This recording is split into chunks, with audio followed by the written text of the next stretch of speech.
Welcome, affiliated listeners, to another Monday Minute. So normally it's me talking to you or one of the other members of the ClickBank team, but this is another installment of our wonderful series where we're dubbing Ed's Cranky Corner. We have Ed Scow, one of the best, biggest leading list managers in the world. I'm just going to say the world, whatever world we want to define it as. Speaking as a voice for all those managers out there talking about things that we just need to stop. We need to stop as offer owners, as affiliate managers, people working in this industry to make it a better place. And he is our voice. Ed, what is making you cranky today? Single metrics.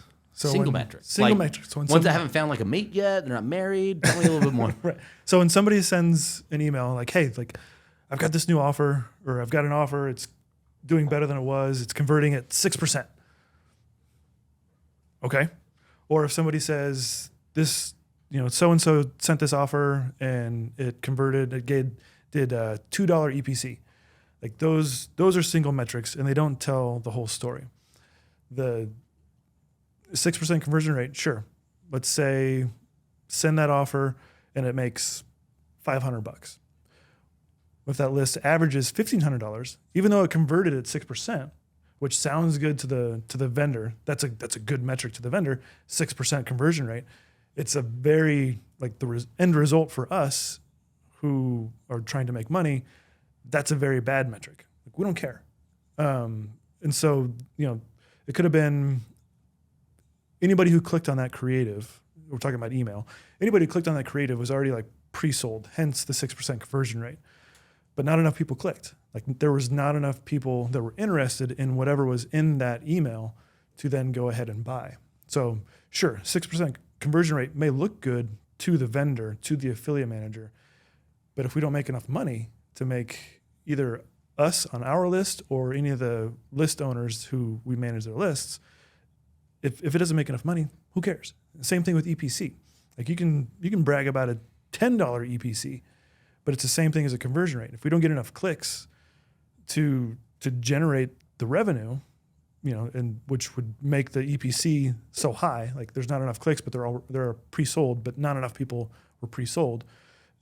That EPC number doesn't really tell us anything.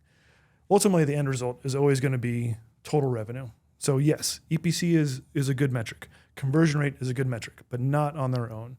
Like just telling somebody one single thing and expecting them to get excited about it as an affiliate it's a way for disaster to happen.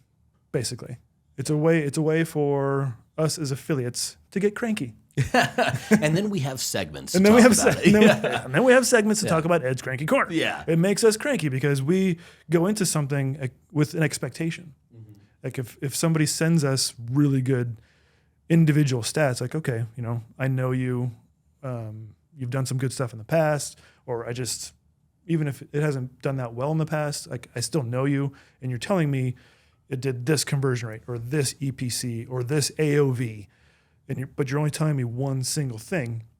That's not telling me the whole story. And so then, like, okay, I'll mail for it. I'll send some traffic to it, and then bed. It's like, and then even crankier is when they come back and like, oh, it did really well. It converted 8%. And I told you it converted 6%. I was like, I don't care. Like it didn't make us any money. Yeah.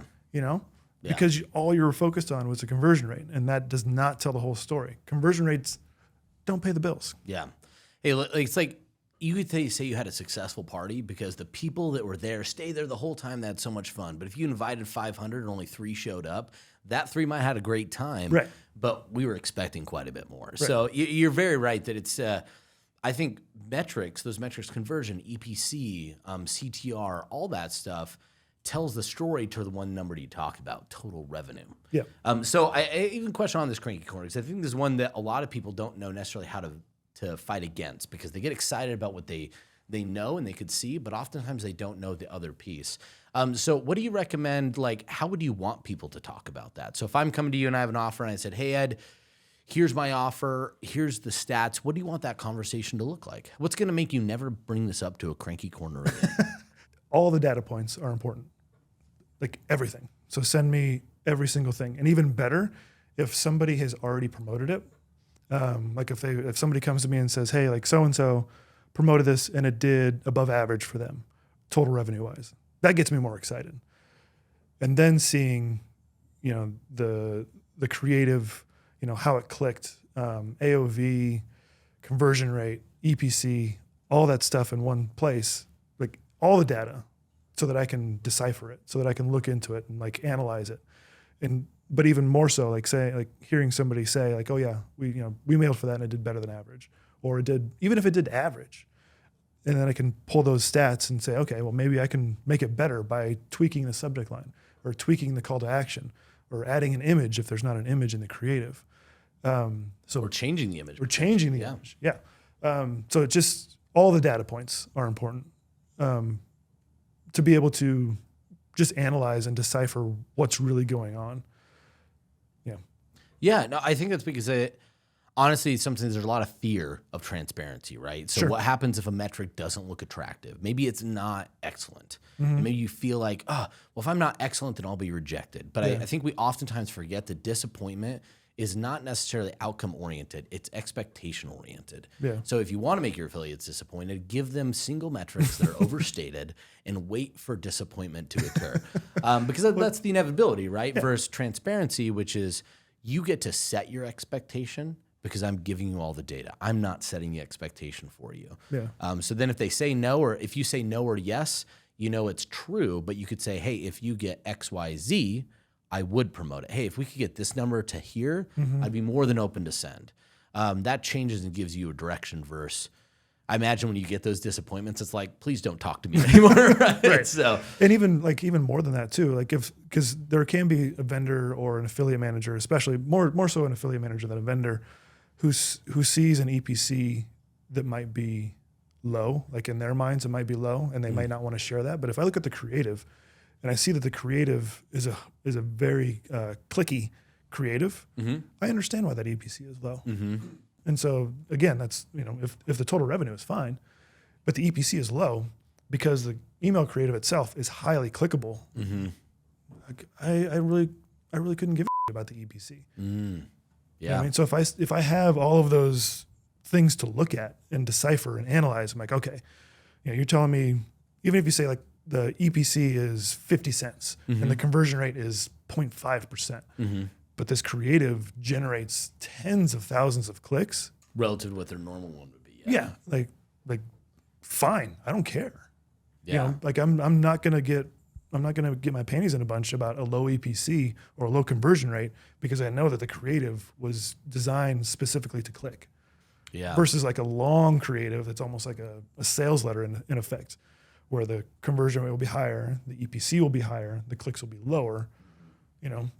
So all those data points in one place are really what we need. Yeah, yeah, because like you said, it just dictates what your expectations will be clear going into it. You'll know what you'd see from something like that. Because at the same time, scale doesn't necessarily mean high numbers. Right. At least what you look at in a microcosm, but the number that is high is total revenue. Right. Because using all those clicks, that means a lot of people buy, even if it's a lower percentage. So no, I think that's great advice. And just the idea of transparency helps you be better and helps you set up the proper thing. Plus, who knows, like a good EPC on some list is like 31 cents. Right. If it's a lead list, they're like, wow, that did great, you know? And so you can never assume what those numbers are relative to each affiliate because it'd be different each time. That's why I will say one thing about this Cranky Corner that more people should think about, and I actually forget about this often, is comparables. If you know a list and it did whatever, right, it was above average, there's a good chance Ed knows what that list is and other affiliates are aware if it's a big one, use that. Like, hey, ListGram sent this out to XYZ list and it did this. Like, so what do you think? Right. Like that changes things quite a bit. Yeah. And especially like if because we do list management, but we also do a ton of our own paid media. So we rent a lot of lists. We spend a lot of money every month renting other people's lists. And so like if I know how much that list costs on a rental basis and somebody in a vendor or an affiliate manager tells me like, hey, like this from an affiliate standpoint did X amount of dollars, like, oh, like I know we rent that list for $3,000 and you tell me it did $4,000. Like, yeah, I'm going to run that all day. Yeah. Yeah. No, that's awesome. Super great advice. So guys, again, don't be scared to share real numbers and stop making affiliates cranky by making them disappointed because you thought getting the clicks mattered more than really building the relationship, right? So I got to send. Well, Austin, that'll be your last send because you just said 7% conversion. That's all that matters, right? So, so great advice. And let's just be a little bit more transparent and stop making Ed so cranky. Until next time, you guys have a good one.